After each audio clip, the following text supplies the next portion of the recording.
बात करूँ इंडिया की, तो हर एक कंट्री की ज़रूरियात इस टाइम के अंदर वो पूरी कर रहा है।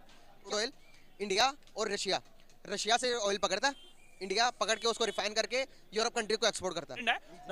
तो I think India is better than us. या क्या वजूहत है कि कौन सी ऐसी चीज़ें हमसे बेटर बनाती है? अगर देखा जाए आबादी के लिहाज से हम भी दुनिया के 5वें सबसे बड़े मुल्क हैं। इंडिया देखते हैं कि दुनिया के दूसरे नंबर पर सबसे बड़ा मुल्क है, वो चाइना को बीट करने जा रहा है। अमेरिका जो है वो अपनी कंपनीज को उठा उठाकर चाइना से इंडिया शिफ्ट कर रहा है कि हफ्ता पाकिस्तान या फिर इंडिया। देखा जाए तो इंडिया आगे जा रहा है, उसकी करेंसी भी ऊपर जा रही है। किसी दौर में पाकिस्तान की करेंसी ऊपर थी, अब इंडिया के ऊपर है। उसकी यही वजूहत है कि उधर बिजनेस ज़्यादा होता है। ये कौन सा लॉजिक है भाई? तो जी पाकिस्तान को जब पता लगा इंडिया यूरोपीय यूनियन मतलब यूरोप के अंदर अपना क्रूड ऑयल रशिया से लेके क्रूड ऑयल जो है एक्सपोर्ट कर रहा है, तो वो पाकिस्तान की तो धरती हिल गई। बोला यार इंडिया के पास होता है भी नहीं ये चीज़, फिर भी वो एक्सपोर्ट कर रहा है। इंडिया किस लेवल पर जा चुका है, पाकिस्तानियों के नशे ढीले हो गए भाई। और वीडियो है डेली सोया की, बड़ा मजा आने वाला है, तो चलिए वीडियो को देखते हैं। अगर देखते हैं कि हम एक्सपोर्ट की अगर हम बात करें तो सबसे पहले हमारे जो माइंड में एशिया के अंदर नाम आता है वो चाइना का नाम आता है। चाइना हर चीज़ को एक्सपोर्ट करता है दूसरी कंट्री को। अगर पाकिस्तान की बात करेंगे, हम सुई से लेके जा सकते चाइना से इंपोर्ट करते हैं। हमारे इंडस्ट्री के अंदर कोई चीज़ इतनी ज़्यादा एक्सपोर्ट नहीं होती कि जो कि हमारी जीडीपी के अंदर एक अहम किरदार अदा करे, उतनी चीज़ें नहीं। अगर मैं बात करूँ इंडिया की, तो हर एक कंट्री की ज़रूरियात इस टाइम के अंदर वो पूरी कर रहा है। क्या समझते हैं आपके मैन्युफैक्चर करके चीज़ों को एक्सपोर्ट करना कितना इंपॉर्टेंट है आज के इस टाइम के लिए अपनी जीडीपी को ग्रो करने के लिए? यार फर्स्ट ऑफ ऑल तो आई गोइंग टू अप्रिशिएट कि आप जैसी रो टैलेंट और आप इतना कैपेबल और इतना एक क्रिएटिव पॉइंट जो है वो उठा रहे हैं। और मैं समझता हूँ कि एक रेगुलर मीडिया जो है उनको भी ये पॉइंट उठाना चाहिए। बट वेल अभी नहीं तो कभी टाइम पे उठाएंगे जब बहुत ज़्यादा क्राइसिस हो जाएंगे। अगर आप पाकिस्तान को और इंडिया का कंपैरिजन करें तो आई थिंक हमें ये हकीकत जो है ये एक्सेप्ट कर लेनी चाहिए कि we have an huge distance कि वो हम अगर मिसाल के तौर पे अगर पाकिस्तान के साथ कोई ट्रेड करेगा तो सबसे पहले तो वो कंफ्यूज होगा कि वो ट्रेड करेगा किसके साथ। पाकिस्तान की फॉरेन पॉलिसी जो है वो किसके साथ चलेगी, अस्करी के साथ चलेगी या सियासी के साथ चलेगी। तो एक्चुअली लोग हमारे साथ ट्रेड करने में भी कंफ्यूज हैं। और अगर इंडिया के साथ करेंगे तो उनका हाथा हिबाब बहुत बड़ा है, वो 150 करोड़ के साथ ट्रेड करेंगे। और आई थिंक इंडिया जो है उनकी फॉरेन पॉलिसी जो है वो इंडिपेंडेंट है। तो I think India is better than us. क्या वजूहत है कि कौन सी ऐसी चीज़ें हमसे बेटर बनाती है? अगर देखा जाए आबादी के लिहाज से हम भी दुनिया के 5वें सबसे बड़े मुल्क हैं। इंडिया देखते हैं कि दुनिया के दूसरे नंबर पर सबसे बड़ा मुल्क है, वो चाइना को बीट करने जा रहा है। अमेरिका जो है वो अपनी कंपनीज को उठा उठाकर चाइना से इंडिया शिफ्ट कर रहा है। क्या ऐसी चीज़ें इंडिया दिखा रहा है दुनिया को कि दुनिया सारी हैरान है कि भाई नहीं, India is the best on the world, दुनिया ये कह रही है। जो बाइडन भी सलूट कर रहे हैं कि G20 की मीटिंग के अंदर आकर। क्या स्पेशल बातें हैं इंडिया के अंदर जो उन्होंने अप्लाई कर लिया, आज वो टॉप ऑफ द लिस्ट जा रहे हैं? अच्छा, आप कह रहे हैं कि पाकिस्तान जो है वो 5 नंबर पे आता है अपनी आबादी के लिहाज से। पहले नंबर पे कौन है? पहले नंबर पर चाइना। चाइना है। और अगर आबादी की बात करें तो अफ्रीका की तो बहुत ज़्यादा आबादी है, लेकिन उनकी अगर आप उनकी तरक्की देखें तो जीरो है। बट वेल आबादी को छोड़िए, बट अगर आप बात करें कि पाकिस्तान जो है वो क्यों नहीं चीज़ों को, बस अगर देखा जाए तो अमेरिका के अंदर 2 फोर्स हैं, एक पेंटागन है और एक व्हाइट हाउस है। लेकिन उन्होंने अपने काम डिवाइड कर रखे हैं। लेकिन पाकिस्तान के अंदर भी 2 फोर्स है, एक सियासी और एक अक्सरियत। लेकिन देखा जाए तो बिहाइंड द सीन सिर्फ एक ही फोर्स है। तो इस वजह से हर बंदा अगर अपनी डोमेन में रह के वर्क करे, अगर कोई कादरी, कलंदरी, चिश्ती, साबरी, खुर्दवर्दी, नजदी, मुजद्दी या जज, जरनैल, जंगीरदार, मिल्ला, मीडिया, माविया, अगर ये अपने अपने काम करें तो फिर तो ठीक है। लेकिन अगर सारे एक दूसरे का काम करना शुरू हो जाएंगे तो डेफिनेटली जो आज हालात हैं, आने वाले हालात इससे भी बुरे होंगे। अगर खुदा न खास्ता के एक रिसर्च की गई, रिसर्च के मुताबिक ये अंदाजा लगाया गया पाकिस्तान के अभी के जो चांसेस है, पिछले साल इसी के अगर हम 6 पार्ट में जाएंगे, इससे 6 महीने पहले जाएंगे, तो पाकिस्तान के बैंक करप्सी के चांसेस 52% है। अभी के जो चांसेस है, जो कि कैलकुलेट के मुताबिक पाकिस्तान के 75% चांसेस है बैंक करप्सी के। क्या समझते हो आपके, अगर खुदा न खास्ता मेरे मुंह में खाक, अगर हम बैंक करप्सी की तरफ जाते हैं तो क्या फ्यूचर होगा हमारा? यार अगर हम पाकिस्तान की आवाम की बात करें, मिसाल के तौर पे अगर हमारी अस्करी क़यादत या सियासी क़यादत की बात करें तो बलोचिस्तान के अंदर सारी यूनानिमल गवर्नमेंट है। सिंध के अंदर जो है वो जरदारी साहब हैं, पंजाब के अंदर जो है इमरान खान साहब हैं, और अगर KPK में देखा जाए तो वहाँ पे भी इमरान खान साहब हैं। वफाक के अंदर जो है वो नवाज शरीफ साहब की गवर्नमेंट है। तो ये तो अपने मजे ले रहे हैं, लेकिन पिसेगा कौन? आवाम पिस रही है। लेकिन जब हम बैंक करप्ट होंगे तो ये तो फिर भी अपने प्रोटोकॉल इंजॉय करेंगे, फर्क तो कल को फिर भी हमें ही पड़ेगा। तो वेल आपने बिल्कुल सही कहा, ये 75% का फिगर गलत है। नियर टू भी 80% हम लोग बैंक करप्ट के नजदीक हो चुके हैं। सागदार साहब काफी दिनों से बाहर हैं, वो पाकिस्तान नहीं आ रहे, बहुत सारे मुआहदे वो कर रहे हैं, लेकिन वो जितना भी करें हम जा रहे हैं बैंक करप्ट की तरफ। और आई थिंक मुंह में खाक वाली बात आप कर रहे हैं, ये आप कर रहे हैं, लेकिन गवर्नमेंट ऐसी बात नहीं करी। वो कह रहे हैं we are safe and even we are safe. So thank you so much यार, आप इस तरह के पॉइंट जो हैं वो लोगों से पूछे, और आप रॉ टैलेंट है, इस तरह के क्रिएटिव जो प्रोग्राम है वो करें ताकि उन तक ये हमारी आवाज पहुंचे। So nice of you and I have a best wishes with you. जबरदस्त। बेसिकली मेरा आज का आपसे क्वेश्चन ये है कि अगर मैं बात करूं इंडिया की, इंडिया इस टाइम वर्ल्ड वाइड के अंदर दुनिया की जरूरियात को पूरा कर रहा है। अगर आप किसी भी कंट्री का नाम लेंगे, वहां पर पर इंडिया की कोई ना कोई चीज़ चल रही होगी, कोई ना कोई चीज़ वहाँ पर वो यूज़ कर रही होगी इंडिया की, ना चाहते हुए भी हम भी कर रहे हैं, नहीं चाहते हम भी मेडिसिन इंडिया की यूज़ कर रहे हैं, कॉस्मेटिक आप देखेंगे तो इंडियन यूज़ कर रहे हैं, ना चाहते हुए भी हम कहते हैं कि इंडिया हमारा दुश्मन मुल्क है, लेकिन फिर भी मजबूरी हमारी। इसी तरह चाइना ने भी अपनी मजबूरी बनाई हुई है दुनिया को मजबूरी के तौर पर भी चाइना की चीज़ें प्रोडक्ट इस्तेमाल करना ही पड़ेगा, क्योंकि आपके मुल्क के अंदर मैन्युफैक्चरिंग नहीं होती। इसी के बरक्स अगर मैं बात करूँ क्रूड ऑयल के ऊपर, क्रूड ऑयल जो सा होता है विंटर क्रूड ऑयल की यूरोप कंट्री को एक्सपोर्ट कर रहा है चाइना। सिर्फ एशिया के अंदर 2 मुल्कें बनाती हैं ये क्रूड ऑयल, इंडिया और रशिया। रशिया से ऑयल पकड़ता है, इंडिया पकड़ के उसको रिफाइन करके यूरोप कंट्री को एक्सपोर्ट करता है। अगर मैं बात करूं इंडिया की और पाकिस्तान की मैं बात करूं तो ये दोनों मुल्कों के दरमियान क्या डिफरेंस है, क्या फ़र्क है? सर जो इंडिया है वो अपनी बिज़नेस को बाहर के मुल्कों में बेचता है, चीज़ें बेचता है, गाड़ियाँ हैं जैसे काफ़ी ज़्यादा ज्वेलरीज हैं, तो जैसा कि पाकिस्तान में ऐसा कोई नहीं है, कोई ऐसी गाड़ी नहीं है जिसकी फैक्ट्री या कंपनी पाकिस्तान में हो।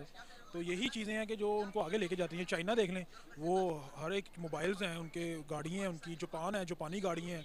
तो मैं यही समझता हूँ कि हमारे पाकिस्तान में भी ऐसी कोई कंपनीज़ हों जिनकी वजह से लोगों की मजबूरी हो जाए पाकिस्तान से चीज़ें खरीदने की, तो ऑटोमेटिकली मेरा ख्याल है कि पाकिस्तान की तरक्की होगी और डॉलर जो है वो नीचे आएगा। तो हमारा जो है हुक्मरानों को चाहिए कि इन चीज़ों की तरफ आएँ, पाकिस्तान की तरक्की की तरफ आएँ। हमें क्यों ये सुनना पड़ता है हर किसी से, एम्बेसी से, कि जी आप यूरोप कंट्री जाना चाहते हैं तो आप पहले किस मुल्क में गए हैं, आप ब्लैक लिस्ट तो नहीं है, आपके पासपोर्ट पे पहले स्टैंपें किस किस मुल्क की लगी हैं, हमें क्यों सुनना पड़ता है? हालांकि जो हम क्रिमिनल नहीं है, हम पाकिस्तानी हैं, हमारा एक पाकिस्तानी मुल्क है, हमारे पाकिस्तान में बड़े टाइकून बिजनेसमैन हैं, कराची हमारा बहुत बड़ा बिजनेस है। तो बात यह है कि हमें इन चीज़ों का सामना करना पड़ता है। इसके सिर्फ जो ज़िम्मेदार जो हैं वो हमारे हुक्मरान हैं, उनको चाहिए कि हमारी जो बिज़नेस वाली जो है बिजनेसमैन जो हैं, हमारे हुक्मरान के अलावा हमारी कोई जिम्मेदारी नहीं है इस मुल्क के अंदर। एज अ शहरी, एज अ कंट्री में, आउट ऑफ कंट्री में जाते हैं तो हमें वहाँ पर यह कहा जाता है कि हम अपनी काम ईमानदारी से नहीं करते। क्या ऐसा है या वो दूसरे कंट्री वाले एम ही बोलते हैं? सर हम अपनी हर एक चीज़ ईमानदारी से करते हैं, टैक्स हम पेड करते हैं, बिलों में हम टैक्स देते हैं, खाना खाते हैं उसमें टैक्स देते हैं, हम आटा लेने जाएं उसमें टैक्स देते हैं, हर चीज़ में हम। दूसरे मुल्क वाले जहाँ पर पाकिस्तानी जाते हैं फॉरेन कंट्री के अंदर, या आप गल्फ ले लो, ये जो से यूएई सऊदी अरेबिया वाली कंट्री ले लो, वहाँ पर तो पाकिस्तानी के ऊपर यकीन ही नहीं किया जाता। क्या वजह? क्यों नहीं किया जाता सर? आप दुबई चले हैं, सऊदीया चले हैं, 100 में से 80% जो मजदूर तबका है वो पाकिस्तान से होगा। पाकिस्तानियों के ऊपर उन्होंने पीसीसी लगाया, पुलिस करंट सर्टिफिकेट। पुलिस को जो कि एक मुल्क के अंदर आप किसी दूसरे मुल्क के ऊपर जाना चाहते हो तो वहाँ पर पहले आपका एक सर्टिफिकेट मंगाया जाता है, पुलिस क्लियरिफिकेशन सर्टिफिकेट। वो सर्टिफिकेट अगर आपका क्लियर हुआ तो फिर आपको अदर कंट्री में मिलेगा। इंडिया के लिए वो चीज़ें फ्री कर दी गई हैं। इंडिया के लेबर को सऊदीया के अंदर, दुबई के अंदर फ्री पिलाया जाता है as compare to Pakistan. Dubai अगर आप जाना चाहेंगे तो दुबई के ऊपर पाकिस्तानियों के पास शराइत रखी है। वेरिफिकेशन मांगेंगे ना पुलिस की कि आपके ऊपर कोई एफआईआर। सुन ले, दुबई के अंदर अगर आप जाना चाहेंगे तो दुबई के अंदर क्या शराइत रखी है? सिर्फ और सिर्फ पाकिस्तानियों के लिए कि पाकिस्तानियों के अकाउंट में कम से कम 5000 दिरहम होने चाहिए, जिसके अकाउंट में नहीं होंगे इंडिया के लिए फ्री है। तो हम पर इतनी शराइत क्यों, हम पर इतनी सख्तियाँ क्यों? सर यही इसलिए यह है कि हमारे जो पाकिस्तानियों को बाहर के मुल्कों में इन्होंने ब्लैक लिस्ट कर दिया गया। क्यों? बस ये हुक्मरानों की वजह से, ये गवर्नमेंट की वजह से। गवर्नमेंट का बहुत बड़ा हाथ है, ठीक है। ये गवर्नमेंट देखे ना, अब ये आम आवाम के लिए तो वीज़ा अप्लाई करना तो वो भूल ही जाए ना।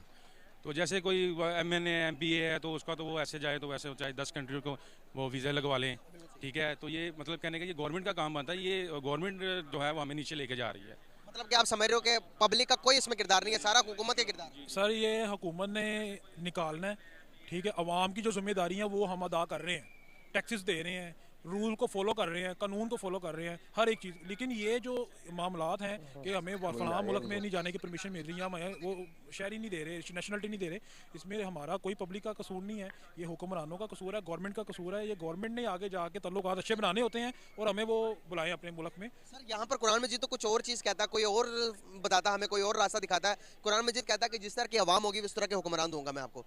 क्या आपको नहीं लगता कि हमारा कहीं ना कहीं कसूर है इस चीज़ के अंदर? हम इन्वॉल्व हैं कि हम अपना वादा पूरा नहीं करते, हम टाइम पर काम पर नहीं जाते, हम कोशिश करते हैं कि जितनी काम चोरी हो उतनी काम चोरी करें और तनख्वाह टाइम पर ले लें। हम अपने हिस्से का काम नहीं करेंगे तो मुल्क कैसे डेवलप होगा, मुल्क कैसे तरक्की करेगा? आप बता सकते हैं? सर ये बात आपकी ठीक है बिल्कुल, लेकिन हमने तो, हमारे पास कोई ऑप्शन नहीं होती। हमने तो हर हुक्मरान को चेक किया है और वोट दे के चेक किया है। पीपल्स पार्टी को भी देखा है, नून लीग को भी देखा है, अब लास्ट टाइम PTI को देखा है। लेकिन पीपल्स पार्टी, नून लीग ने कुछ ना कुछ अच्छे काम किए हैं, लेकिन हमें PTI ने हमें कोई नहीं लगा कि अच्छा को काम किया। आप बताएं, अगर अपने हिस्से का काम किए बगैर हम तरक्की याफ्ता मुल्क बन सकते हैं? नहीं नहीं। तो फिर आप कैसे कह सकते हैं कि हुक्मरान कर रहे हैं सब कुछ, हमारा कसूर नहीं? अपनी ड्यूटीज़ दे रहे हैं। देखें, हम सुबह 9 बजे जाते हैं, रात 11 बजे घर आते हैं। ठीक है, आज तो हमें वैसे ज़रा टाइम लग गया, तो भाई आगे खाना खाने के लिए दोस्तों के साथ, इस तरह टाइम नहीं अब लगता है। ठीक है ना। तो रही बात जो आप बात कर रहे हैं ना, तो ये देखें, तरक्की की बात करें ना, तो फिर ये हमारे मुल्क में देखें ना, डैम्स बनने चाहिए, बिजली बननी चाहिए, सस्ती होनी चाहिए, रोड्स बनने चाहिए। ठीक है, ये छोटे छोटे जो कारखाने बंद हो गए हुए हैं, बड़ी बड़ी मिल्स बंद हो गई हुई हैं, सारा बिजली की वजह से ही है ना। कौन सा मुल्क ज़्यादा तरक्की याफ्ता, पाकिस्तान या फिर इंडिया? देखा जाए तो इंडिया आगे जा रहा है, उसकी करेंसी भी ऊपर जा रही है। किसी दौर में पाकिस्तान की करेंसी ऊपर थी, अब इंडिया के ऊपर है। उसकी यही वजूहत है कि उधर बिजनेस ज़्यादा होता है, और अपना वो बिजनेस सिर्फ मुल्क के अंदर नहीं रखते। पाकिस्तान की करेंसी कभी इंडिया से ऊपर तो नहीं हुई, लेकिन फॉरेन रिजर्व की अगर मैं बात करूं, फॉरेन रिजर्व के इंडिया और पाकिस्तान के बराबर थे 1999 में। अगर आप रिसर्च करेंगे तो हमारी बरतर नहीं रही, कभी भी करेंसी इक्वल में रही है। ये वजह इक्वल में भी हो तो बड़ी बात है, पाकिस्तान के इक्वल में भी कोई देश हो, कोई मुल्क हो तो बड़ी बात है, लेकिन पाकिस्तान की करेंसी नीचे आना ये बड़े दुख की बात है। उन्होंने, ये सबसे बड़ी बात तो ये है, इंडिया ने जो भी है ना, वो मैन्युफैक्चरिंग जो है ना, वो अपने मुल्क में रह के बनाई है। उन्होंने बाहर से परचेज़ नहीं की है। आप कहना चाह रहे हैं कि हर चीज़ को मुल्क के अंदर बनाना चाहिए? चाइना से दूर रहे हैं वो, उन्होंने ख़रीदी नहीं है। उन्होंने कहा हम अपनी ही बेचेंगे, चाहे महंगी हो चाहे सस्ती हो। हम फ्राहम करेंगे, अपने मुल्क में बना के दूसरों को बेचेंगे। बहुत शुक्रिया सर, बहुत अच्छा लगा बात करके, थैंक यू सो मच। है जी पाकिस्तान के रिव्यू। भाई इंडिया का नाम सुनते हैं भाई, तारीफ के सिवा कुछ नहीं निकल सकता इनके मुंह से, क्योंकि इन्हें पता है भाई इंडिया कहाँ जा चुका है। ठीक है, अभी आपको बता भाई, यूरोपीय यूनियन मतलब यूरोप में जो है इंडिया से क्रूड ऑयल जा रहा है। यूरोपीय कंट्री इंडिया से क्रूड ऑयल ले रही है भाई। इंडिया रशिया से ले रहा है, उसको फिर यूरोप में बेच रहा है, इवन अमेरिका में भी बेच रहा है। ये है इंडिया, और इंडिया का दिमाग, इंडिया की पावर, इंडिया की समझदारी। और पाकिस्तान जो है अपने ही रिसोर्सेज को यूज़ नहीं कर पा रहा है। पाकिस्तान के अंदर एक साल्ट निकलता है, पिंक साल्ट बोलते हैं उसको। पाकिस्तान में इतना दम नहीं है उसको पैक करके एक्सपोर्ट कर पाए। उसको रॉ फॉर्म में इंडिया खरीदता है, समझ लो 10 रुपये में ख़रीदा, उसको ही इंडिया 80-90 रुपये किलो बेच देता है, उसको प्योर करके पैकिंग करके। तो ये भाई पाकिस्तान के हालात इनके पास होते हुए भी ये कुछ नहीं कर सकते। ये बात बात पे बोलते तो रहते हैं कि भाई हमारे पास बहुत टैलेंट है। टैलेंट तो भाई इनका गलत जगह घुसा पड़ा है, टैलेंट इनका गलत जगह यूज़ हो रहा है।